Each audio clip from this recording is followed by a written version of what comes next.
আজকের ওরিয়েন্টেশন ক্লাসটা কি এইটাই নাকি সাড়ে আরেকটা গ্রুপে হচ্ছে? এটাই, একটাই। ও আচ্ছা, না ওটা তো 9:30টায় হওয়ার কথা ছিল, না, আমি একটু আবার এটা আগাই দেখলাম দিছি, কারণ 9টায়। হচ্ছে মানে আসলে একটু লম্বা হবে তো, অনেক বিষয় নিয়ে ডিসক্রাইব করতে হবে, কথা বলতে হবে, যে জন্য আমি একটু আগাই দিছি।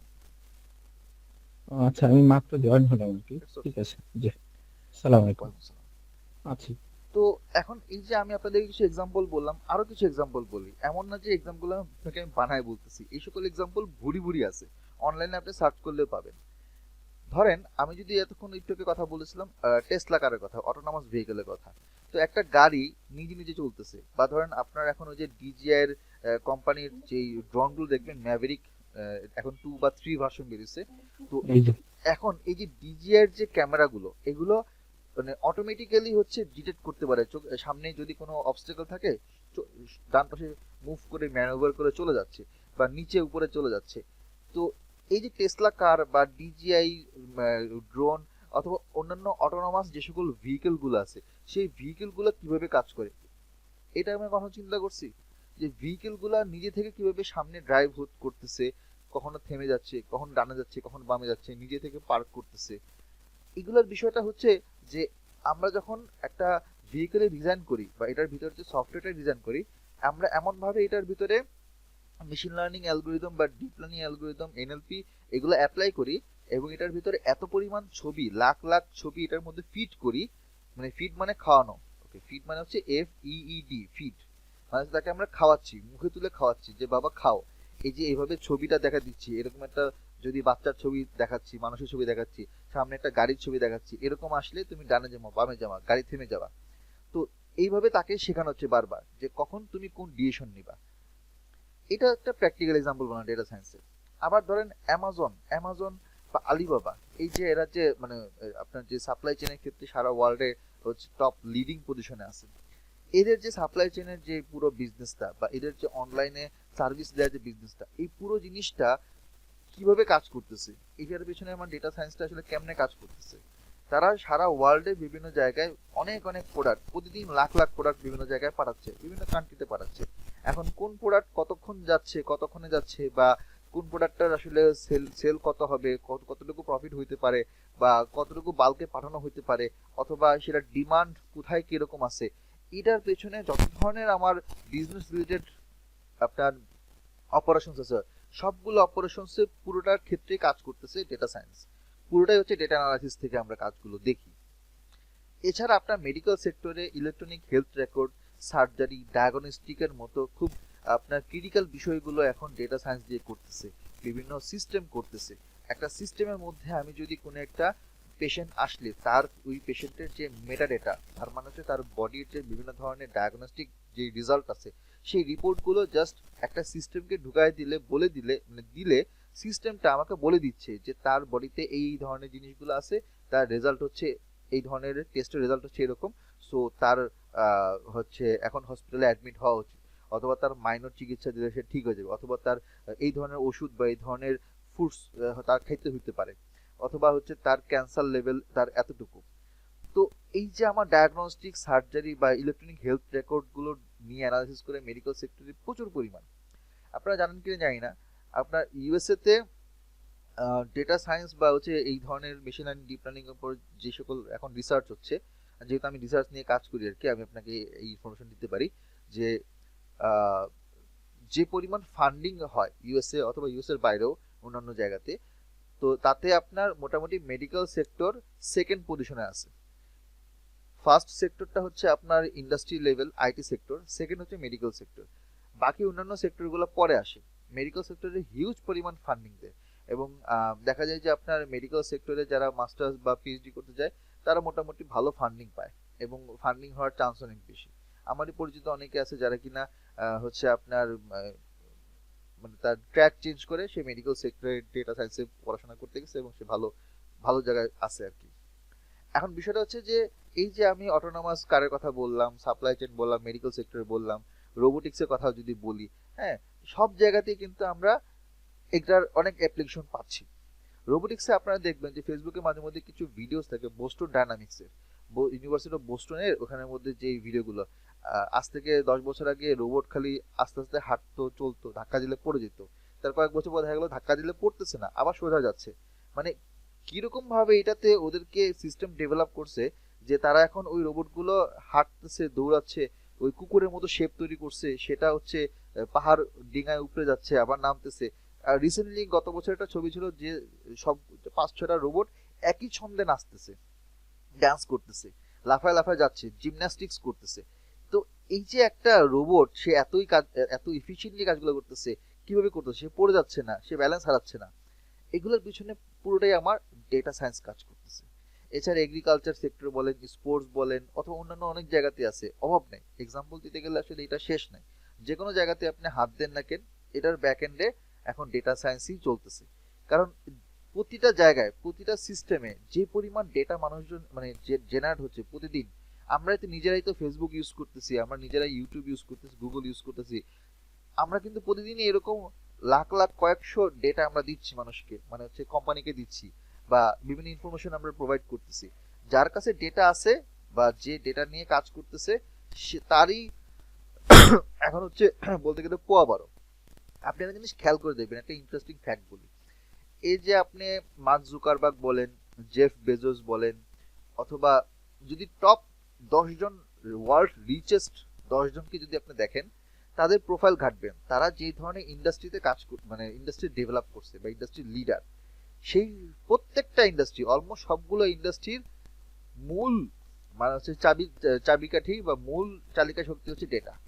যদি যদি জুকারবার্গের হাতে ডেটা না থাকে, জুকারবার্গে ফেসবুক ধাম ধাম করে 2 দিনে ক্রাশ হয়ে নেমে যাবে। যদি জেফ বেজোস বলেন অথবা আলিবাবা বলেন, টেসলা, আপনি ইলন মাস্কের কথা বলেন, ওরা ডেটার উপর বেঁচে আছে। কারণ ওই ডেটার উপর বেস করে ওরা দিনকে দিন নতুন টেকনোলজি সামনে আনতেছে। তো যার কাছে ডেটা আছে সেই হচ্ছে বলতে গেলে এখন রাজা। তো ডেটাকে বলা হচ্ছে এখন দ্য নিউ অয়েল।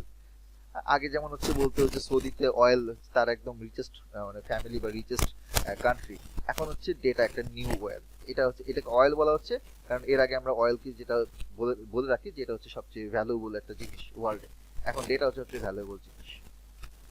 আচ্ছা, এখন এই যে ডেটা সায়েন্স এবং মেশিন লার্নিং এর যে আমি এতগুলো এক্সাম্পল বা এতগুলো অ্যাপ্লিকেশনের কথা বললাম, আসলে এটার প্রসেসটা আসলে কিরকম, বেসিক প্রসেসটা আসলে কিরকম, আমি ডিটেলসে আপনাদেরকে বলবো না, জাস্ট এখন একটু আপনাদেরকে একটা আইডিয়া দিচ্ছি। যে ফার্স্টে হচ্ছে ডেটাকে ক্যাপচার করা বা ডেটাকে কালেক্ট করা, দেন আসে হচ্ছে ডেটাকে প্রসেস করা, দেন হচ্ছে ডেটাকে অ্যানালাইসিস করা, সেই অ্যানালাইসিসের উপর বেস করে ডেটাকে মডেল করা, মানে স্ট্যাটিস্টিক্যাল মডেলিং করা, তারপর সেখান থেকে ইন্টারপ্রিটেশন করা, মডেল তৈরি করা, মডেল ভ্যালিডেশন করা, এবং ওখান থেকে ফাইনালি প্রেডিকশন করা যে আমার নেক্সট 3 মাসে সেলস কেমন আসবে, আমার নেক্সট অমুক জিনিসটা হবে কি হবে না। লাইক ফর এক্সাম্পল, কোন একটা আমি যদি প্রোডাক্ট লঞ্চ করি, তাহলে এটা আমি সাপ্লাই কাছে পাঠাতে পারবো কি পারবো না, অথবা এটা ঠিকভাবে সেল হবে কি হবে না, অথবা কোন একটা ফাইনান্সিয়াল ডিসিশন আমি নিতে যাচ্ছি যে আমি ইনভেস্ট করবো কি করবো না।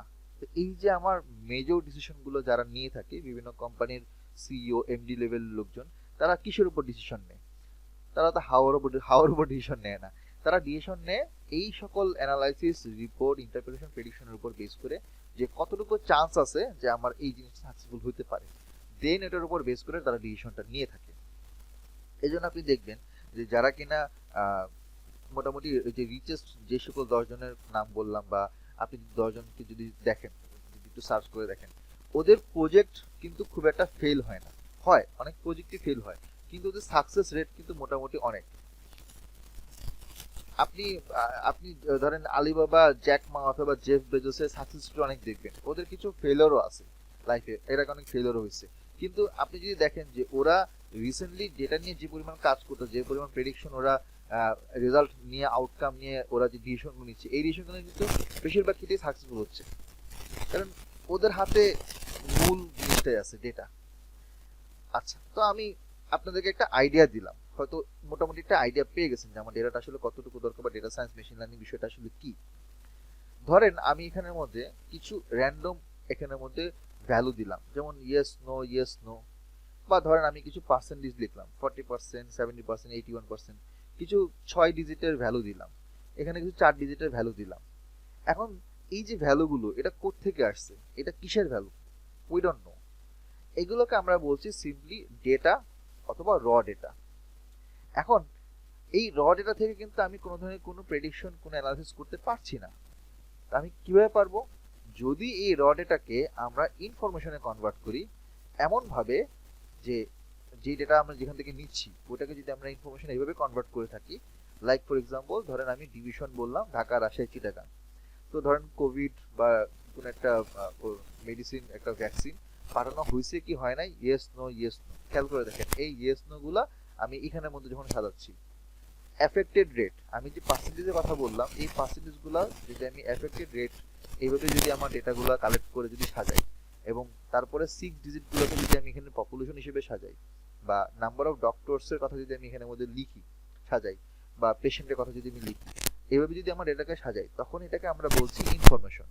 তো ডেটা থেকে যখন আমরা সাজানোর পর ইনফরমেশন পাই, এবার এই ডেটার ভিতরের ভ্যালুগুলোকে বিভিন্ন ক্যালকুলেশন, অ্যানালাইসিস করে, বিভিন্ন ধরনের ভিজুয়ালাইজেশন করে আমরা নেক্সট নেক্সট কোন একটা ফিচার বা কোন একটা ভ্যালু প্রেডিক্ট করতে পারি। লাইক আমার এইরকম যদি সিমিলার টাইপের ভ্যালুগুলো থেকে থাকে, তাহলে নিয়ার ফিউচারে আমি কোন একটা জায়গায় যদি কোনো একটা এফেক্টেড হয়, তাহলে সেক্ষেত্রে আমার এফেক্টেড হইলে আমি ভ্যাকসিন পাঠাবো অথবা পাঠাবো কিনা, অথবা আমার কি ধরনের ডক্টর লাগতে পারে, অথবা লাইক মানে হচ্ছে কতজন আক্রান্ত হইতে পারে, হওয়ার চান্স কতটুকু, বা সাকসেস রেট কিরকম হতে পারে। তো এই যে কিছু টার্গেট গুলোর কথা বলছি, টার্গেট গুলোকে আমি যদি অ্যানালাইজ করে যদি আমি ফিউচার প্রেডিকশন করতে পারি এরকম সিম্পল ডেটা দিয়ে, তখন আমি বলতে পারবো যে আমি আসলে ডেটা সায়েন্সের একটা অ্যাকচুয়াল অ্যাপ্লিকেশন এখানের মধ্যে করতে পারছি। তো ধরেন আমি যদি এটাকে একটা এক্সাম্পল দিয়ে বলি যে আমাদের এখানে দুইটা টাইপের ডেটা থাকে, একটা হচ্ছে দুইটা টাইপের ভেরিয়েবল থাকে, একটা হচ্ছে ইন্ডিপেন্ডেন্ট ভেরিয়েবল, একটা হচ্ছে ডিপেন্ডেন্ট ভেরিয়েবল। তো ইন্ডিপেন্ডেন্ট ভেরিয়েবল গুলো ধরেন আমি x1 x2 x3 x4 হিসেবে নিলাম, আর ডিপেন্ডেন্ট ভেরিয়েবল y। তো এখানে ধরেন 2 ডিজিটের কিছু ভ্যালু আছে, এখানে x2 তে কিছু ফ্র্যাকশনাল ভ্যালু আছে, এখানে সিঙ্গেল ডিজিটের কিছু ভ্যালু আছে, এখানে 4 ডিজিটের ভ্যালু আছে, এবং এখানে ডিপেন্ডেন্ট ভেরিয়েবলে আমি অ্যাকসেপ্ট অথবা ইয়েস, রিজেক্টেড অথবা নো এরকম আউটকাম আছে। তো এরকম ধরেন আউটকাম আমি 5টা দেখাচ্ছি। এখানে মনে করেন আমার 50,000 ডিফারেন্ট ভ্যালু থেকে আউটকাম আসছে। আমি যদি এই ডেটা থেকে যদি অ্যানালাইসিস করি, তাহলে নেক্সট ফিউচার কোন একটা এই এরকম x1 x2 x3 ভ্যালু যদি আমার হাতে আসে, তাহলে এই y এর ভ্যালুটা কি ধরনের আউটকাম দিবে, ইয়েস দিবে নাকি নো দিবে, এটা আমি আসলে প্রেডিক্ট করতে পারি। এটা করা সম্ভব। এটার জন্য আমাকে কি করতে হয়? রিগ্রেশন, ক্লাসিফিকেশন, বিভিন্ন অ্যালগরিদম ইউজ করতে হয়, বিভিন্ন মডেল ইউজ করতে হয়, এবং এই ডেটাটাকে ইউজ করতে হয়। এই ডেটা দিয়ে আমি তাকে শেখাবো, মেশিনকে শেখাবো, একটা প্যাটার্ন তৈরি করে দিব। তারপর এটাকে আমি একটু ভ্যালিডেট করব, একটু মানে ক্রস চেক করব, করার পরে আমি যদি নতুন ডেটা এখানের মধ্যে ইনপুট দিই, সে আমাকে একটা রেজাল্ট জানাবে, যেটা একটা আননোন রেজাল্ট, যেটা নেক্সট কয়েকদিন পরে একটা ফিউচার প্রেডিকশন আসতে পারে, ওইটার একটা রেজাল্ট। আচ্ছা, আপনারা হয়তো রিসেন্টলি গত সপ্তাহে দেখছেন যে আপনার লস এঞ্জেলসে যে দাবানলটা হয়েছে, যে এত পরিমাণ বাড়িঘর পুড়ে গেছে, এত মানুষজন, মানে এত জায়গা হচ্ছে আপনার কি হয়েছে যে কি বলে যে পুরে ছাই হয়ে গেছে। আমরা কিন্তু দেখতেছি, হ্যাঁ, আমরা ইউটিউবে দেখতেছি, আমরা ফেসবুকে দেখতেছি। আপনি একটু জিনিস ওখানে একটু খেয়াল করে দেখেন তো, ওখানে মানুষজন কত মারা গেছে? মানুষ কি মারা গেছে আদৌ? মানে খুবই কম, লেস দেন 1%। ওখানে লস এঞ্জেলসে এত বড় একটা এরিয়া, এত হাজার বাড়ি, এত মানুষজন ছিল, মারা যায়নি কেন? বিকজ যখন এই দাবানলটা আসতে পারে, এটার আগেই পূর্ববর্তী সতর্কতা তাদেরকে দেয়া হয়েছে, এবং তারা যথাসম্ভব ওই জায়গা থেকে শিফট হয়ে চলে গেছে। তো বাড়িঘরটা নিয়ে চলে যেতে পারে না, ঘাড়ের উপর নিয়ে চলে যেতে পারে না, তারা সরে গেছে। ওইখানে দাবানলটা যখন হয়েছে, তখন এই পুরো জায়গাটা পুরোটা ভস্ম করে দিয়ে গেছে, কিন্তু মানুষজন কিন্তু মারা যায় নাই, তারা সরে গেছে। এখন এই যে লাইফটা সেভ হয়েছে, কেন, কিভাবে সেভ হইলো? কারণ প্রেডিকশন দিয়ে জানানো হয়েছিল যে একটা বড় দাবানল আসতে পারে নেক্সট 12 ঘন্টায় বা নেক্সট 6 ঘন্টায়, সো মুভ করো, পালাও, মানুষজন সরে গেছে। তো যদি আমি এই ডেটা অ্যানালিসিসটা না করতাম, যদি আমি না জানতাম, আমি তো তখন বের করতে পারতাম না। তখন হঠাৎ করে যদি দাবানল চলে আসে, এখান থেকে অনেক মানুষই মারা যেতে পারতো।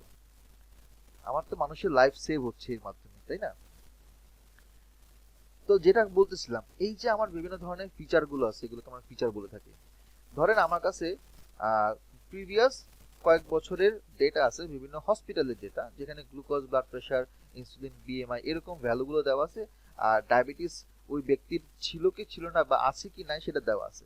আমি যদি একটা মডেল তৈরি করি, তাহলে আমি নেক্সট কোন একটা পেশেন্ট, আননোন পেশেন্ট আসলে তার গ্লুকোজ, ব্লাড প্রেশার, ইনসুলিন দেখে ওই রিপোর্টের উপর বেস করে আমি তাকে বলতে পারবো তার ডায়াবেটিস আছে কি নাই। আমি বলবো না, সিস্টেম বলবে, মেশিন বলবে। অথবা ধরেন আমি যদি একটা এইচআর এর যদি পজিশনে জব করি, ধরেন আমার কাছে যদি একটা মেশিনারি মডেল থাকে, আমি যদি তৈরি করে থাকি, আমি যদি ডেভেলপ করি এমন ভাবে যে ওইখানে কোন একজন ক্যান্ডিডেটের gender, education, skill, CV rating, previous employer, location, experience, internship, এই সকল এক্সপিরিয়েন্সের উপর ভিত্তি করে আমি তাকে হায়ার করব কি করব না সেটা আমি কয়েক সেকেন্ডের মধ্যে বুঝে ফেলবো। আমার কিন্তু প্রেশার কমে যাচ্ছে, আমার কাজ অনেক কমে যাচ্ছে, আমাকে প্রত্যেকটা কাগজ ধরে ধরে চেক করতে হচ্ছে না। জাস্ট আমি সিস্টেমের মধ্যে দিব, সিস্টেম অ্যানালাইজ করবে, করে আমাকে রিপোর্ট দিয়ে বলবে তাকে পরবর্তী নেক্সট কলের জন্য আমি ডাকবো কি ডাকবো না, তাকে হায়ার করবো কি করবো না। সিম্পল, কতটা ইজি হয়ে যাচ্ছে এখন। তো এখানে আপনি 100 ডাটা, 200 ডাটা, 1000 ডাটা, কয়েক লাখ ডেটা, যত ডেটা আপনি দিবেন তত বেশি সিস্টেমটা, মেশিনটা আরো বেশি এফিশিয়েন্ট হবে। আপনি যদি কোনো একটা মডেলের মধ্যে 10,000 ডেটা দেন, সে যে এফিসিয়েন্সি দেখাবে, ওখানে 10 লাখ ডেটা দিয়ে যদি আপনি মডেলটাকে ট্রেন করেন, সে আরো ভালো, আরো বেটার এফিসিয়েন্সি দেখাবে। অথবা মনে করেন আমি যদি আরেকটা এরিয়ার কথা, আরেকটা ডোমেইনের কথা যদি বলি, অন্য টাইপের, লেটস সে আপনি একজন হচ্ছেন লাইক হচ্ছে আপনি রিয়েল এস্টেটের বিজনেস করেন, অথবা আপনি রিয়েলটর, ওকে।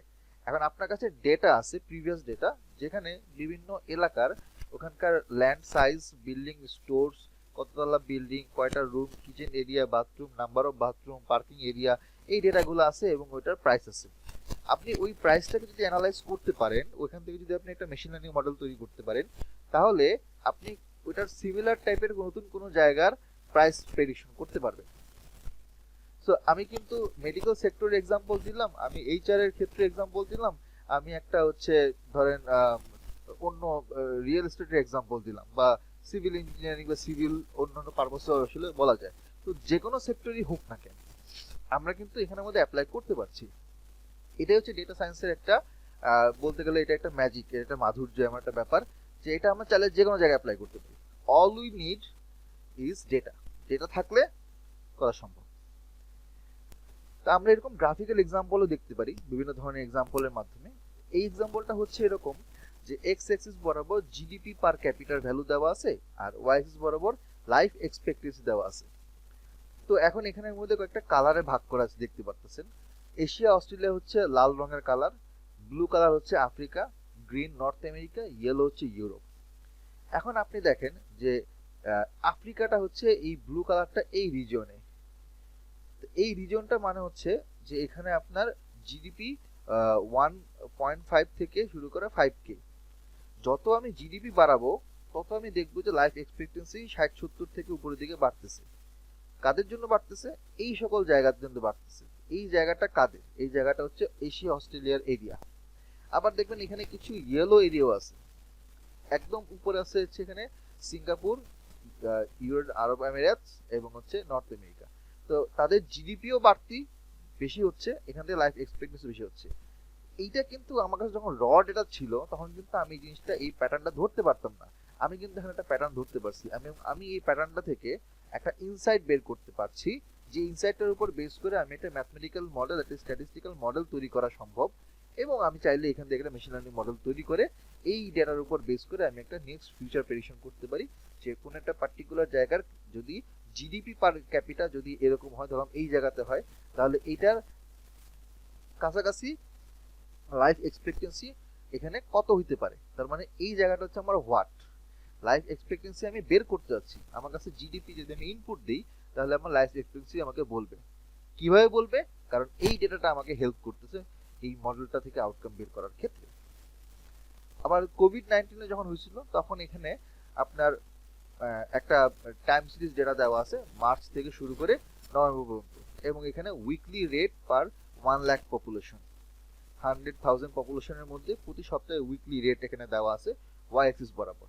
এবং এখানে আমরা একটা প্যাটার্ন দেখতে পাচ্ছি, এবং এই প্যাটার্ন কোথায় উপরে উঠতেছে, কখন থেকে উপরে উঠতেছে, আমি যদি এই প্যাটার্নটাকে ধরতে পারি, হ্যাঁ, তাহলে সেই হিসাবে আমি নেক্সট ইয়ারে এই সকল টাইমলাইনগুলোতে ওইভাবে আমি একটা প্রিকশন নিতে পারবো। হয়তো ওইখানে আমি মেডিসিনের সাপ্লাই হয়তো আমি বাড়াতে পারি, ওখানে হয়তো আরো বেশি পরিমাণ ডক্টর অ্যাপ্লাই করতে পারি, অথবা আমি হচ্ছে এন্ডোর্স করতে পারি। সো আমি প্রিকশন যদি নিতে নিতে হয়, তাহলে আমি প্রিভিয়াস ডেটা থেকে অ্যানালাইসিস করে নিতে পারবো পরবর্তী নেক্সট ইয়ারে, অথবা নেক্সট যদি কোভিড-19 মধ্যে কোনো কিছু যদি অ্যাটাক করে, তাহলে আমার কিরকম প্রিকশন নেওয়া উচিত। তো ধরেন 2019-20 সালে আমরা যে ধরনের ভয়াবহতার মধ্য দিয়ে গেছি, যদি কোভিড-19 মতো যদি অন্য কোনো একটা অমুক তমুক যদি আসে নেক্সট ফিউচারে, আমার মনে হয় যে ওইটা এতটা বেশি মানুষ মারবে না পরের বার, কারণ আমরা পরের বার আরো বেশি কনসিয়াস থাকবো, কি করতে হবে সেটা আমরা একবার বুঝে গেছি। তো এইটা আমাকে হেল্প করতেছে কি, ডেটা সায়েন্সের মাধ্যমে হেল্প টাইম পাচ্ছি। তো যা যা বললাম, আমি যদি এই জিনিসটাকে একটু সামারাইজ করি, আমি বেশি বড় করব না, আমি পরের ধাপে চলে যাচ্ছি। ডেটা সায়েন্সের এখানে আপনি এটাকে একটা ভেন ডায়াগ্রাম, আপনারা তো সবাই ভেন ডায়াগ্রাম জানেন কিনা জানি না। হ্যাঁ, এটা হচ্ছে ভেন ডায়াগ্রাম। এখানে একটা সেন্টার আছে, এখানে একটা সেন্টার সার্কেল আছে। এখন এই ডেটা সায়েন্সটাকে আমি এখানের মধ্যে দুইটা সাইড দেখতে পাচ্ছি, ডান সাইড এবং বাম সাইড। বাম সাইডে হচ্ছে এটার application area, artificial intelligence, machine learning, deep learning. ডান দিকে দেখতে পাচ্ছি আমাদের knowledge area, math, statistics, visualisation, EDA, মানে এক্সপ্লোরেটরি অ্যানালাইসিস। তার মানে আমি যদি ডেটা সায়েন্সে ভালো করতে চাই, তাহলে আমি যদি এই সকল সেক্টরে যেতে চাই, আমাকে এই জায়গাগুলোতে কি করতে হবে, ভালো করতে হবে। তো স্ট্যাটিস্টিক্সের কথা বলতেছিলাম, স্ট্যাটিস্টিক্সে কি করে, যেহেতু এটা আমরা বলছি যে ডেটা সায়েন্সের হচ্ছে ব্রেইন, মেশিন লার্নিং এর ব্রেইন। তো স্ট্যাটিস্টিক্সের মাধ্যমে আমরা data wrangling, data servicing, data manipulation, data cleaning, data filtering, এই কাজগুলো করে থাকি। তো এই কাজগুলো করতে গেলে আমার কিছু ফর্মুলা, কিছু ব্যাক এন্ডের কিছু থিওরি দরকার হয়। এই থিওরিগুলো এবং এই সকল অ্যাপ্লিকেশনগুলো কার মাধ্যমে করব, যে নলেজটা থাকা দরকার, সেই নলেজটা আসবে স্ট্যাটিস্টিক্স থেকে। এবং এই কাজগুলো করার জন্য আমার কি দরকার, টুলস দরকার। আপনি আইদার এটা এক্সেল, অথবা আপনি এসকিউএল এ করতে পারেন, পাইথনে করতে পারেন, অথবা আপনি স্ট্যাটা অথবা এসপিএস, যে কোনো একটা সফটওয়্যার অথবা প্রোগ্রামিং ল্যাঙ্গুয়েজে করতে পারেন। করার কোনো অপশন অসুবিধা নেই, আমরা যে কোনো অপশন দিয়ে এমনি করতে পারি। কিন্তু কেন করতে হবে, কোথায় করতে হবে, কখন করতে হবে, এই সকল প্রশ্নের উত্তর আপনাকে সফটওয়্যার দিবে না। সফটওয়্যার আপনাকে শুধুমাত্র তার কিছু প্রিরেকুইজিট, ডিফল্ট কিছু ফাংশন দিয়ে আপনাকে আনসার দিবে। কিন্তু আপনি কেন, কখন, কোথায়, কোন ডাটাটা আপনি কিভাবে ইউজ করছেন, সেটার পেছনের কারণ বা সেটার পেছনের ব্যাখ্যাটা দিবে একমাত্র স্ট্যাটিস্টিক্স। তো স্ট্যাটিস্টিক্সে কি করতেছে, কি করে এখানের মধ্যে যদি রোলগুলো বলি, ডেটা ক্লিনিং করা, ডেটাকে অ্যানালাইসিস করা, বিভিন্ন ধরনের নিউমেরিক্যাল ভ্যালু বা বিভিন্ন ধরনের আউটকাম, রেজাল্ট বা কিছু ফিগার, গ্রাফ, চার্ট দিয়ে আমাকে রিলেশনশিপগুলো বের করে দেখাবে বিভিন্ন ফিচারের মধ্যে।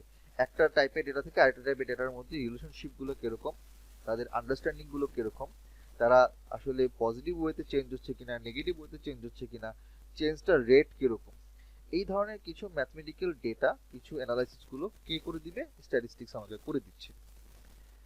তো ডেটা ক্লিনিং মানে হচ্ছে কি, ডেটাটা যখন র ডেটা থাকে, অনেক ধরনের হাবিজাবি টাইপের ডেটা থাকে, লাইক নাম্বারের জায়গায় ভ্যালু, আপনার ওয়ার্ড থাকতে পারে, ওয়ার্ডের জায়গায় নাম্বার থাকতে পারে, হ্যাঁ, আপনার এখানের মধ্যে ডাবল ডিজিটের জায়গায় ট্রিপল ডিজিট থাকতে পারে, অথবা হয়তো কোনো জায়গায় ডিজিটে নাই, ভ্যালুইতে নাই, খালি থাকতে পারে। তো এই ধরনের ডেটা যখন মিসিং থাকে, ডেটার মধ্যে আউটলায়ার থাকে, কিছু উইয়ার্ড টাইপের ডেটা থাকে, এগুলোকে ক্লিন করতে হয়। মানে ক্লিন করতে গেলে আমার স্ট্যাটিস্টিক্সটা আমাকে হেল্প করতেছে যে কিভাবে ক্লিন করতে, কোথায় কোথায় কোন কোন ক্ষেত্রে আমি এটাকে করতে পারি কাজটা। এছাড়া ডেটাকে যখন আমরা অ্যানালাইসিস করি, ওটার জন্য আমার যে ধরনের কোয়ালিটেটিভ বা কোয়ান্টিটেটিভ ডেটা থাকে, বিভিন্ন ধরনের ভেরিয়েবল, তাদের মধ্যে কোরিলেশন, মাল্টি কোলিনিয়ারিটি, এগুলো বিভিন্ন টার্মসগুলো এখন আপনাদের কাছে নতুন মনে হতে পারে, বাট এই জিনিসগুলোর মাধ্যমে আমরা বেসিক্যালি একটা স্ট্যাটিস্টিক্যাল মডেলকে ডেভেলপ করি। এবং ওইখানে আমাদের P value, F score, Z score, কোনটা কেন, কি দরকার, কোথায় দরকার, এই জিনিসগুলো আমাকে বুঝাবে স্ট্যাটিস্টিক্স। সে আমাকে বলবে যে হ্যাঁ, পি ভ্যালু, এফ স্কোর যদি এরকম এরকম হয়, তাহলে তোমার ডেটা এই কাজের জন্য এইভাবে করতে পারবা, নাহলে তুমি এইভাবে করতে পারবা না, অথবা তোমার ডেটাতে এই ধরনের সমস্যা আছে, তোমার ডেটা ডিস্ট্রিবিউশন এভাবে চেঞ্জ করতে হবে, নাহলে মডেল কাজ করবে না। সো একটা মেশিন লার্নিং মডেল লেখার আগে, কোড করার আগে আমাকে অবশ্যই ডেটাটাকে পুরোপুরি পলিশড করে নিয়ে আসতে হবে, পুরোপুরি রেডি করে নিয়ে আসতে হবে। না হলে মেশিন লার্নিং মডেলে র ডেটা দিলে সে কোনো ধরনের কোনো আউটকাম দিতে পারবে না, উল্টাপাল্টা আউটকাম দেবে যেটা আসলে কোনো কাজে লাগবে না। সবার আগে হচ্ছে ডেটাটাকে সাইজ করা। এখন আপনি যত ইজিলি, যত সুন্দরভাবে, যত স্মুথলি আপনি ডেটাকে সাইজ করতে পারবেন, তত আপনার জন্য সুবিধা। যেমন ধরেন, আমি যদি আপনাকে একটা এক্সাম্পল দিই, ধরেন আপনি রান্না করবেন। এখন রান্না করার জন্য আপনার একটা পাতিল দরকার এবং নিচে হচ্ছে চুলা জ্বলবে। আপনি পাতিলের মধ্যে পেঁয়াজ, রসুন, আদা এগুলো দিবেন। তারপরে আপনি ধরেন মাংস দিলেন অথবা মাছ দিলেন, হ্যাঁ, দিয়ে হচ্ছে আপনি আলু দিলেন, হ্যাঁ, তারপরে ঝোল হইলো। তো এই যে আপনি পুরো প্রসেসটা করলেন, এই প্রসেসটা করার পরে আপনার একটা খাবার তৈরি হবে, যেটা আপনি হচ্ছে প্লেটের মধ্যে নিয়ে আপনি খেতে পারবেন। এখন কথা হচ্ছে কি, যদি আমি এই কড়াইটাকে বাদ দিয়ে আমি যদি সব তেল, মশলা, পেঁয়াজ, মরিচ যা যা আছে সব যদি ডিরেক্ট আগুনের উপর ছেড়ে দিই, কোনো লাভ হবে? হবে না। সো আমার এই প্রসেসটা করার জন্য আমার এই পাতিলটা লাগবে। মানে আমি যতগুলো আইটেম এখানে দিচ্ছি, উপাদানগুলো দিচ্ছি, মিক্স করতেছি, এগুলো যতক্ষণ না পর্যন্ত আমি ঠিকভাবে রেডি করতে পারবো, ততক্ষণ পর্যন্ত আমার রান্নাটা হচ্ছে না। সো ডেটাকে আমি পুরোপুরিভাবে ঠিকঠাক করে ক্লিন করার, প্রি প্রসেসিং না করা পর্যন্ত আমি একটা ডেটাকে সরাসরি মেশিন লার্নিং মডেলে ডিপ্লয় করতে পারছি না। তো এটা কে করবে? এটা কিভাবে করতে হয়? এটার জন্য আমার কি জানা উচিত? স্ট্যাটিস্টিক্স জানা উচিত। তো এটা ছাড়া তো আসলে সম্ভব না। তাছাড়া আমরা স্ট্যাটিস্টিক্যাল বিভিন্ন ধরনের মেথড, যেমন regression, classification, maximum likelihood, probability distribution, naive Bayes, decision tree, KNN, RNN, বা হচ্ছে আপনার র্যান্ডম ফরেস্ট, আমরা যে কোনো ধরনের যেই মেশিন লার্নিং বা ডিপ লার্নিং মডেল দেখি না কেন, সবগুলোর একদম ব্যাকএন্ডে বা একদম পেছনে ফান্ডামেন্টালি স্ট্যাটিস্টিক্যাল মেথড এবং এই স্ট্যাটিস্টিক্যাল ইকুয়েশনগুলো কাজ করছে। তা আমাদের যদি একটা মডেল ভালো করে বুঝতে হয় বা শিখতে হয়, কেন কোথায় ইউজ করবো, এটা যদি বুঝতে হয় আমাকে, সবার আগে statistical methods, statistical modelling, statistical analysis, এই সকল বিষয়গুলো সম্পর্কে জানতে হয়। যার জন্য স্ট্যাটিস্টিক্সটা খুবই খুবই ইম্পর্টেন্ট। এটা ছাড়া আমি ডেটা সায়েন্সের কোনো কাজই করতে পারবো না। তো আমি আহ, একটু ফাস্ট যাই। আমরা আসি হচ্ছে আমাদের data science, data analyst, data scientist, এই সকল বিষয়ের জব সেক্টর নিয়ে আমরা একটু কথা বলি। এতক্ষণ তো আমরা বললাম যে ডেটা সায়েন্সটা কি, স্ট্যাটিস্টিক্সটা কি, কেন লাগবে, কোথায় লাগবে। তো আমি আবার এখন একটু চলে আসি যে বাংলাদেশের যদি পার্সপেক্টিভে চিন্তা করি, যেহেতু আমরা বাংলায় কোর্স করতেছি এবং আমরা বাংলাদেশে বসে কোর্স করতেছি, অনেকে দেশের বাইরে থেকেও আমাদের এখানে কোর্স করতেছি। তো আমাদের টার্গেটটা কি? যে ফার্স্ট অফ অল আমাদের টার্গেট হচ্ছে আমরা ফার্স্টে বাংলাদেশি জবের জন্য ট্রাই করব। আমরা এখানে জব পাওয়া যায় কিভাবে বা কি কি করা উচিত সেগুলো নিয়ে আমরা আলোচনা করব। আমার কথাকে আপনারা শুনতে পাচ্ছেন তো না ঠিকভাবে এতক্ষণ ধরে যা বলছিলাম? কারণ আমি কিন্তু টানা কথা বলতেছি, আপনাদের মাঝখানে কোনো আমি রিপ্লাই বা কোনো রেসপন্স না, শুনি নাই। শুনতে পারতেছি স্যার, শুনতে পারতেছি। Thank you. জি, শুনতে পাচ্ছি।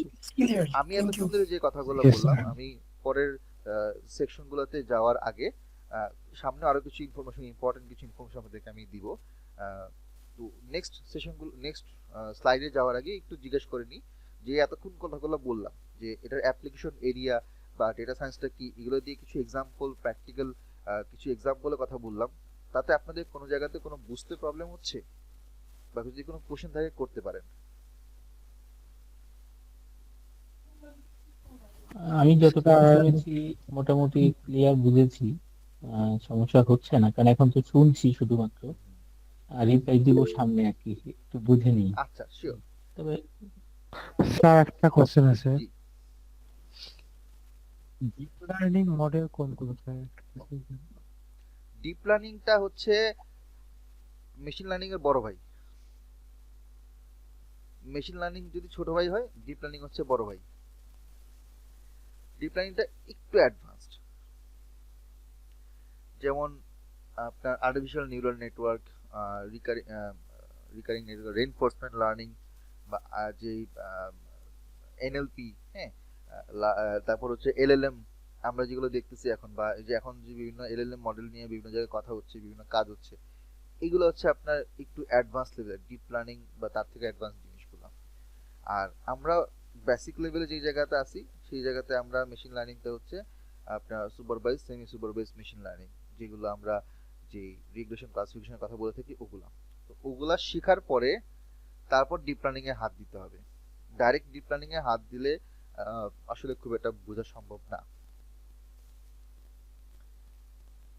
তো আমি আপনাদেরকে দুইটা স্লাইড মনে হয় এখানে আছে, এই দুইটা স্লাইডে আমি আপনাদেরকে কয়েকটা নাম বলবো এবং মানে এরিয়া অনুযায়ী নাম বলবো, ডোমেইন অনুযায়ী, যাতে আপনারা বুঝতে পারবেন যে বিগত 3-4 বছরে বাংলাদেশে কোন কোন ধরনের কোম্পানি তারা data science related job offer করেছিল, করছে এবং সামনে করবে।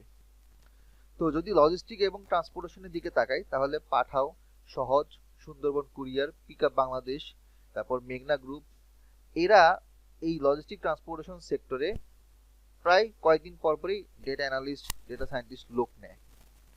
হেলথ কেয়ার সেক্টরের ক্ষেত্রে যদি আমি বলি বাংলাদেশে, এগুলো সবই কিন্তু বাংলাদেশি কোম্পানি, আমি নামগুলো বললে চিনতে পারবেন। Apollo hospital, square hospital, lab aid, Medinova, তারপর ইউনিট হসপিটাল, এরা আপনার ডেটা অ্যানালিস্ট, বিজনেস অ্যানালিস্ট বা আপনার মেডিকেল ডেটা অ্যানালিস্ট এরকমও কিন্তু লোক নেই, বিভিন্ন ধরনের জব অফার থাকে। এনার্জি ইউটিলিটি সেক্টরে বাংলা ট্র্যাক, সামিট পাওয়ার, ইউনাইটেড গ্রুপ এরা আছে। এনজিওতে অনেক বেশি, যেমন BRAC, save the children, UNDP, world bank, care Bangladesh, এই সকল ডেভেলপমেন্ট বিভিন্ন অর্গানাইজেশন এবং এনজিওতে ডেটা সায়েন্টিস্ট, ডেটা অ্যানালিস্ট বা হচ্ছে সোশ্যাল অ্যানালিস্ট এরকম বিভিন্ন কাজ লোক নেয়, হায়ার করে, পার্ট টাইম করে, ফুল টাইম করে। আমি নিজে হচ্ছে ইউএসএড এর একটা প্রজেক্টে 2-3 মাসের জন্য আমি পার্ট টাইম হিসেবে একটা প্রজেক্টের মধ্যে ছিলাম। সেটা এখন না, অনেক আগের কথা, 2021-22-এর কথা। তখন আমি আর কি জাস্ট কিছু খুচরা জায়গায় খ্যাপ দেওয়ার মতো কাজ করতাম। এখন অবশ্য ওগুলো করি না, এখন আসলে করি না বলতে হচ্ছে এখন ওগুলো কমাই দিছি। বিভিন্ন অফার আসে কিন্তু আমি সময় বের করতে পারি না। এডুকেশন এডটেক প্ল্যাটফর্মের কথা যদি বলি, 10 মিনিট স্কুল, শিখো, শিখবে সবাই, এরা এরা হচ্ছে আপনার বিভিন্ন যে ডেটাগুলো থাকে, স্টুডেন্টের ডেটা, বিভিন্ন ধরনের কোর্স রিলেটেড ডেটা, তারপর বিভিন্ন পারচেজ ডেটা, অনলাইনে কে কে কিনতেছে কোর্স, কারা কিনতেছে, কয়দিন ধরে কোর্স করতেছে, এগুলোর প্রচুর পরিমাণ ডেটা জমা হয়। আমাদের one of the mentors Ashfaqur Badiq, ও নিজেও 10 মিনিট স্কুলে 6 মাস জব করছে। তো ওদের ওখানে কিন্তু হিউজ পরিমাণ ডেটার কিন্তু শেষ নাই। কারণ আপনি যদি চিন্তা করেন যে 10 মিনিট স্কুলে প্রতি মানে 10 মিনিট স্কুল যে পরিমাণ ফলোয়ার এবং ওরা যে পরিমাণ ইনকাম করে, ওদের যে পরিমাণ স্টুডেন্ট, মানে আন্ডারগ্রেড, আই মিন K-12 এর যে স্টুডেন্টগুলো আছে, যাতে এসএসসি এইচএসসি লেভেলের যে কোর্সগুলো ওরা করায়, এছাড়া স্কিল ডেভেলপমেন্টের যে পরিমাণ কোর্স করে, ওদের তো প্রতিনিয়ত প্রচুর কোর্স সেল হয়। এই যে ডেটাগুলো ঢুকতেছে, সেই ডেটাগুলোর জন্য থেকে আমাদের পরবর্তী ডিসিশন মেকিং করতে হয়। এছাড়া আমি আরো একটা এরিয়া যদি বলি,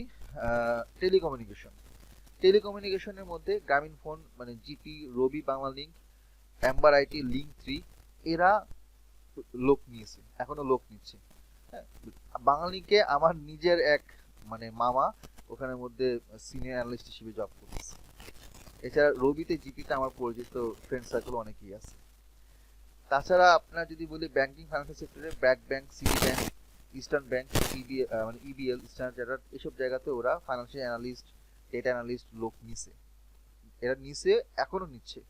ইভেন সিটি ব্যাংকেও একবার আমাকে কল দিছিল, বাট আমি যাওয়ার পরে ওদের সাথে কথাবার্তা বলে ওদের সাথে আমার হচ্ছে স্যালারি স্ট্রাকচারটা সামহাও ম্যাচ করে নাই, আমি এরপরে মানে জয়েন করি নাই, ওরা পরবর্তীতে আরেকজনকে নিয়ে নিছে।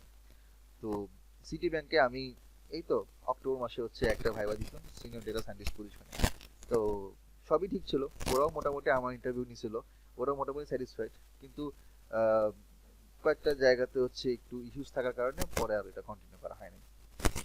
আচ্ছা, ই কমার্স যে রিটেল সেক্টরগুলোর কথা যেগুলো দেখি, দারাজ, ই ভ্যালি, চালডাল, পিকাবু, আজকের ডিল, প্রিয় শপ, সিনবাদ অথবা এইসব জায়গাতেও কিন্তু প্রতিনিয়ত বিভিন্ন সাপ্লাই চেইন ডেটার মানে রিলেটেড ডেটা জেনারেট হচ্ছে, সেল ডেটা, কাস্টমার ডেটা, এই ডেটাগুলো হ্যান্ডেল করার জন্য তাদেরকে রেগুলার বেসিসে এসকিউএল, পাইথন বা হচ্ছে ডেটা অ্যানালাইসিস রিলেটেড লোক জানা তাদের প্রয়োজন হয়। কয়েকদিন পর পরে তারা লোক নেয়। চাল ডালও তো আমি 2 মাস আগে দেখছিলাম যে ডেটা অ্যানালিস্ট সার্চ করতেছে, 2জনকে নিবে, নিচে কিনা আমি জানি না, নেওয়ার কথা। সো এই যে নামগুলো বললাম, এই নামগুলো সবই পরিচিত নাম, কিন্তু এর বাইরেও অপরিচিত আরো কয়েকশো কোম্পানি আছে যারা data analyst, data scientist, machine learning engineer লোক রেগুলারলি নিচ্ছে। আপনাকে আমি যদি হচ্ছে এখন রাইট নাও আমি একটা আপনাদেরকে লাইভ এক্সাম্পল দেখাই। ধরেন আমি বিডি জবসে গেলাম, আপনাকে একটু লাইভ এক্সাম্পল দেখাই।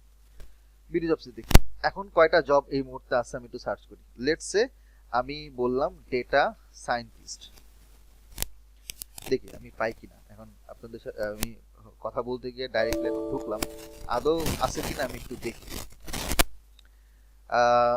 এখানে ডেটা সায়েন্টিস্ট বা এটা রিলেটেড কাছাকাছি যে জবগুলো আছে আমি আপনাদের একটা নাম বলি, যেমন ডেটাবেস অ্যাডমিনিস্ট্রেটর মিড লেভেল, এটাও সিমিলার কেসের কাজ। এছাড়া হচ্ছে আপনার জুনিয়র ডেটা সায়েন্টিস্ট, দেখেন child health research foundation CRF, আমি কিন্তু এখন রিয়েল টাইমে এখন ঢুকে আপনাকে দেখাচ্ছি। ডেটা সায়েন্টিস্ট রেগুলেট কোম্পানি, আচ্ছা ঠিক আছে।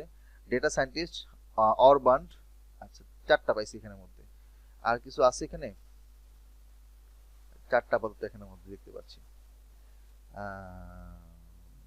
একটু নিচের দিকে দেখি, এই যে স্ট্যাটিস্টিক্যাল অ্যানালিস্ট ওয়ালটন হাইটেক, এটা এই যে ডেটা সায়েন্স এমআইএস, এখানে হচ্ছে আপনার ডেটা সায়েন্স রিলেটেড জব আছে। আর কি আছে? সেলস এক্সিকিউটিভ, এটাও আছে, এটাও করা যায়, অ্যাপ্লাই করা যায়। Analyst data solutions, business development analyst, দেখেন এখানেও আছে। মানে আমি ডেটা সায়েন্টিস্ট সার্চ দেওয়ার সাথে সাথে ডেটা রিলেটেড যে জবগুলো আছে সবগুলো কিন্তু একসাথে দেখাচ্ছে। মানে নট এক্স্যাক্টলি ডেটা সায়েন্টিস্ট নামই হইতে হবে, বাট ওই রিলেটেড গুলো কিন্তু আপনি এখানে দেখতে পাচ্ছেন। ডেটা ইঞ্জিনিয়ার, দেখেন Walton data engineer, data visualisation engineer. তো এইটা আমরা দেখলাম কি পেজ নাম্বার 1, পেজ নাম্বার 1 আমরা 10টা পাইছি। আমি যদি পেজ নাম্বার 1 থেকে পেজ নাম্বার 10 পর্যন্ত যাই, আমি প্রতি পেজে 10টা না হইলেও ক্রনোলজিক্যালি যদি আমি কম কম করে যদি ধরি, আমি অন্তত প্রায় 30-34টার উপরে এই মুহূর্তে আমি জব পাবো যে অফার দিয়ে রাখতেছে। কিন্তু মজার ব্যাপার কি জানেন, আমি এটা মজার ব্যাপার না, এটা দুঃখের ব্যাপার বলি, সেটা হচ্ছে আমাদের বাংলাদেশের জব সেক্টর ধীরে ধীরে বাড়তেছে, কিন্তু এটার জন্য আসলেই যে কিছু স্কিলড লোক, মানে নলেজ জানা লোকের যে প্রয়োজন, এটার আসলে একটা বড় ধরনের ঘাটতি আছে। মানে আমরা সবাই হচ্ছে খুবই ইন্টারেস্টেড এইসব ব্যাপারে, যে হ্যাঁ ডেটা সায়েন্সে জব করবো, লাখ টাকা স্যালারি হবে, স্টার্টিং স্যালারি 30-40 হাজার টাকা, লাইক 2-3 বছর পরে সেটা স্যালারি হয়ে যাবে 1-1.5 লাখ টাকা। হয়, এটা ট্রু, আসলেই হয়। বাট এই যে ক্যারিয়ার গ্রোথের জন্য যে নিজেকে শিখা, নিজেকে জানা এবং নিজে নিজে যে মানে পড়াশোনা করা, এটার পিছনে সময় দেওয়া, এই জিনিসটা আমরা কেন যেন করি না। আমরা বেশিরভাগ সময় হচ্ছে ধরেন ফেসবুকের রিলস বা টিকটক এগুলো নিয়ে পড়ে থাকি, কিন্তু যদি আমরা অ্যাকচুয়ালি যদি শেখার জন্য শিখি, তাহলে আমার মনে হয় ক্যারিয়ার গড়তে মানুষের বছর পর বছর লাগে না। ঠিকভাবে শিখলে 6-7 মাসের মধ্যেই জব পাওয়া পসিবল। তো আমি যে এই ধরনের জবের কথা যে বারবার বলতেছি বা লোকেশনের কথা বলতেছি, অনেকে জিজ্ঞাসা করেন যে কি যে ভাইয়া বাংলাদেশের জব সেক্টর কি আদৌ আছে কিনা। দেখেন চোখের সামনে কিন্তু আছে। আমি আপনাকে স্ক্রিন একটু শেয়ার দিয়ে ওই বিডি জবসের লাইভে আপনাকে এখন ইনস্ট্যান্ট দেখালাম যে প্রথম পেজে আমরা কিন্তু 7-8টা পেয়ে গেছি। আমি পরের পেজগুলো যাচ্ছি না, আপনার নিজে একটা এই একটু পরে সেশনটা শেষ হওয়ার পরে আপনার নিজে থেকে একটু চেক করে দেখবেন যে আমি আসলে ঠিক বলতেছি না ভুল বলতেছি। আপনি যদি 10টা পেজ যদি সার্চ করেন, আমি যদি 10টা ইকুয়াল না, যদি প্রতি পেজে 7টা-8টা করে যদি ধরলাম, লাস্টের দিকে সেগুলো কমে যাচ্ছে, কারণ প্রথম 4-5টা পেজেই ওই কিওয়ার্ডের গুলো বেশি চলে আসে, এসইও করা তো ওই নামগুলো চলে আসে। আমি যদি ধরে নিই যে 10টা পেজ যাওয়া লাগবে না, 5টা পেজের পরে আর এই ডেটা সায়েন্স রিলেটেড জবে নাই, তাও আমি মানে প্রতি পেজে এবারে যদি 5টা করে ধরি, 5-6-30, 5-5-25, মানে প্রতি মাসে ইনস্ট্যান্টলি 25-30টা মিনিমাম জব অফার আসতেছে, জব কোম্পানি দিচ্ছে, বলতেছে আসো তোমাকে নিব। কিন্তু মজার ব্যাপার জানেন কি, মজার ব্যাপার না, দুঃখের ব্যাপার, আমরা সবাই হচ্ছে গিয়ে ধুমধাম শিখতে চাই যে আমি 2 মাসে 3 মাসে কোনো রকম এটা শিখে হচ্ছে জবে অ্যাপ্লাই করবো। প্রবলেম হচ্ছে কি যে আমরা যখন একটু মানে ছাড়া ভাবে একটু সার্ফেস লেভেলে যখন আমরা শিখি, তখন বিষয়টা হচ্ছে যে আমরা অনেক নলেজ গ্যাপ থেকে যায়, যার কারণে আমরা পুরোপুরি নিজেকে প্রিপেয়ারও করতে পারি না, যার কারণে আমাদের পোর্টফোলিওটা এরকম ডেভেলপ হয় না, এবং আলটিমেটলি দেখা যায় যে আমরা জবের জন্য ট্রাই করি বাট হয় না। তখন আমরা দোষ দিই কি যে আসলে আমার সময়টা খারাপ যাচ্ছে, লাক খারাপ, বা সামহাও হচ্ছে আমি বিভিন্ন শিখতে পারি না। এখন শেখার জন্য তো সারা ওয়ার্ল্ড ওপেন, মানে আপনার ইন্টারনেট ওপেন, আপনাকে তো বাধা দিচ্ছে না, বাট তারপরও যদি একটু স্ট্রাকচার্ড ওয়েতে যদি শেখা যায় তাহলে কিন্তু বেটার। মানে আমার হয়ে কেউ একজন আমার পড়াশোনার নোটগুলো গুছাই দিল, আমার হয়ে কেউ একজন আমাকে সহজে বুঝাই দিল, মানে আমি ইউটিউবে হয়তো মেশিন লার্নিং এর অনেক অ্যালগোরিদম ব্যাখ্যা করছে, অনেকেই ব্যাখ্যা করছে, কিন্তু আমি হয়তো খুঁজতে খুঁজতে সেগুলো মানে নোট করে বা পড়তে আমার হয়তো সময় লাগবে। আমি যদি কোনো একজন মেন্টরের কাছে যাই, কোনো একটা প্ল্যাটফর্মের কাছে যাই, ভালো যারা পড়ায়, সে যদি আমাকে পুরো জিনিসটা আধা ঘন্টা 40 মিনিটে বুঝাই দেয়, আমার জন্য কিন্তু টাইমটা সেভ হয়ে গেল। যার কারণেই কিন্তু আমি মেন্টরকে পেমেন্ট দিচ্ছি, বা একটা কোম্পানি বা একটা প্ল্যাটফর্মকে টাকা দিচ্ছি, যে হ্যাঁ আমি তোমার এই কোর্সটা নিচ্ছি, তুমি আমাকে এই জিনিসটা এভাবে বুঝায় দাও।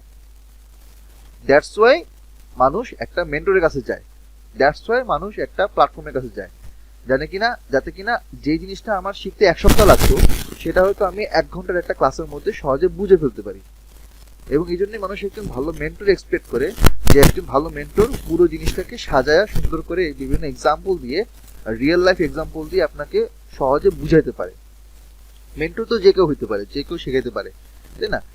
আপনি মানে কেউ একজন হয়তো 1 বছর চাকরি করছে as a junior data analyst, কিছু এক্সাম্পল বা কিছু ধরেন এক্সপিরিয়েন্স তার হয়েছে, সে পরের বছর একটা পেজ ওপেন করে বলে দিল আমি পড়াবো, 2000 টাকা আমার কাছে আসে। মানুষ যায়, মানুষ মানে ঝোঁকের বসে যায়, 2000 টাকা শিখতেছি যাই। বাট আপনাকে এটাও দেখতে হবে যে মেন্টর আসলে কতটুকু ভালো, মানে সে প্র্যাকটিক্যাল লাইফ, আসলে জব লাইফে তার এক্সপিরিয়েন্সটা কিরকম, কয় বছর ধরে জব করতেছে। আবার জব করলেই হবে না, সে কত বছর ধরে পড়াচ্ছে, তার পড়ানোর বুঝানোর স্ট্র্যাটেজিটা কিরকম, সে কি মানে আমাকে যা বলতেছে আমি কি না সেটা ক্যাচ করতে পারতেছি, সে কি এটা কঠিনভাবে বোঝাচ্ছে নাকি সহজভাবে বোঝাচ্ছে। তো কোনো একটা জায়গায় জয়েন করার আগে, কোনো একটা জায়গায় কোর্স করার আগে, পেমেন্ট করার আগে আপনার কয়েকটা জিনিস কিন্তু সবার আগে চিন্তা করতে হবে। আমি এটা বলতেছি না যে আমাদের এখানে করতে হবে, বাট আমি আপনাকে একটা ওভারঅল আইডিয়া দিচ্ছি। আপনি এখানে করেন, অন্য জায়গায় করেন, ইটস আপ টু ইউ। আমরা আপনাকে মানে বাধা দেওয়ার কেউ না, আমরা আপনাকে জোর করা কেউ না।